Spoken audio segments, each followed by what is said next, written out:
car has been performing here over the weekend in the various practice sessions and qualifying. Maybe a first-time win for Marcus Ambrose. So you just never know what may pop out in a great race at a track like this. Now, what are we looking at, Alex Hayden, as far as pitting? If this race goes for a long green flag run, which many times happens here, when would they have to come to pit road? Talked to Rodney Childers, crew chief for David Runeman, who starts fourth. He said 43 laps. Other crew chiefs I've talked to said the range is 40 to 45, so that's what we're looking at. Especially this first stop, I would expect them somewhere in the neighborhood of lap 40 on the shorter end of that stick, just to make sure they get a good idea what the tire wear and the fuel mileage will be. Jeff Strickle? Well, I think that number is about right. You just got to remember that it was a year ago that Dale Earnhardt Jr. stretched that fuel mileage near 50 in order to go to victory lane. So we'll find out. Watch the handling as well. With the warmer temperatures, they're going to be on pit road for fuel handling. It's going to be a good race here at Michigan. And Jerry? Well, Joe, the range down here is pretty much the same as the other guys I have, are high and low. 37 laps is what Drew Blickensderfer told me that all the kids could go normally. They'll stop a little short of that. And also this morning in the garage area, Tony Gibson told me that Ryan Neiman's car could probably go 47 laps. But most of them are in the 40 to 45 range, so pretty much the same thing. It all depends on two things: how that car is handled, how much that driver can stay in the throttle, and the lane that he runs around the racetrack. It's much shorter around the speedway on the bottom, so it uses less fuel. All right, here comes the field getting ready to go under the green flag and start the running of the Lifelock 400. Brian Vickers and Kyle Busch, a couple of Toyotas lined up in the front row as the pace car brings the field to turn 4 and now breaks away, drops down to the inside of the track and heads to pit road. For the start, here's MRN Radio's Barney Hall. 43 drivers ready to get down to business here this afternoon at the Michigan International Speedway. 13 former winners are in the field today, hoping to go back to victory lane. Green flag is in the air. Brian Vickers on the gas. He gets bumped as they cross the start-finish line already. 3 wide for the lead in turn 1. Jimmy Johnson may come away with it. Jimmy wasting no time. He immediately attacks to the inside of the racetrack. They're 3 wide as they hit turn number 1. Johnson on the bottom. Vickers in the middle. Kyle Busch up high. As they exit turn number 2, it's going to be Kyle Busch to the lead.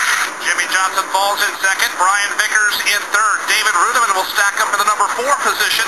Wheel to wheel for fifth. Here's Kurt Busch to the inside of Casey Kane. Behind them, double wide, 2 rows deep, making 3 wide in turn 4. Kurt Busch working the inside lane of the racetrack, trying to gain some track position, but having a hard time there with Casey Kane alongside. Up front, Kyle Busch has pulled out to a 5-car length lead, but they are stacked up double wide for second. Brian Vickers on the comeback trail. He's righted himself after getting crossed up a bit at the drop of the green flag. He hits the low lane, drives to the inside of Jimmy Johnson. It's going to be Vickers and Johnson wheel to wheel for the runner-up position. Johnson rallies back in the outside line. Here comes the low Chevrolet, guns ablaze. Johnson around Vickers. He'll go back to the runner-up position. Vickers falls back in third. Runeman solid in fourth. And then still that Kane-Kurt Busch battle that's side by side for fifth. Fifth place is where all the beating and banging is going on right now. That is Casey Kane, Kurt Busch, and Juan Pablo Montoya is there. So is A.J. Allmendinger at the front of the field. Absolutely amazing. How does he do it? Kyle Busch out front again. No surprise to see Kyle Busch in that M&M Toyota pulling away. The battle for second is not over yet. Brian Vickers continues to hound the tire tracks with Jimmy Johnson. Casey Kane has taken the 4th spot away from Kurt Busch. Now he's trying to reel in David Runeman. Kurt Busch trying to regain that lost ground midway up the back straightaway.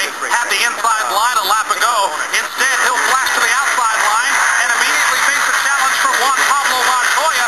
Here comes the Target Chevrolet diving down to the inside of the middle. Lights on.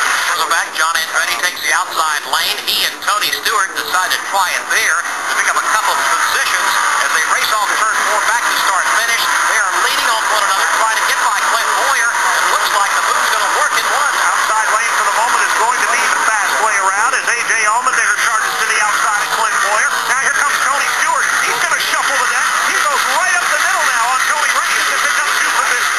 A.J. Allmendinger to 8th, Tony Stewart to 9th, and they're side by side for 10th. That 3-wide battle now funnels back into double wide formation with Clint Boyer to the inside of John Andretti. Kevin Harvick is there. Greg Biffle now enters that battle off the corner. But already at the front of the field is about an 8-car breakaway, single file racing as they hit the start-finish line, work their way back into turn number 1. Let's pick it up to about the 9th place as they cross the line. John Andretti, Clint Boyer, Greg Biffle, Kevin Harvick, Denny Hamlin. That's a hornet's nest in that pack of traffic in turn 2. John Andretti qualified solidly in the top 10, but he's going to have to work a little bit to stay there. Oh, A.J. Allmendinger sideways right in front of Andretti. Did a tremendous job to keep out of the side of the... Up to 8th. Tony's on the charge, but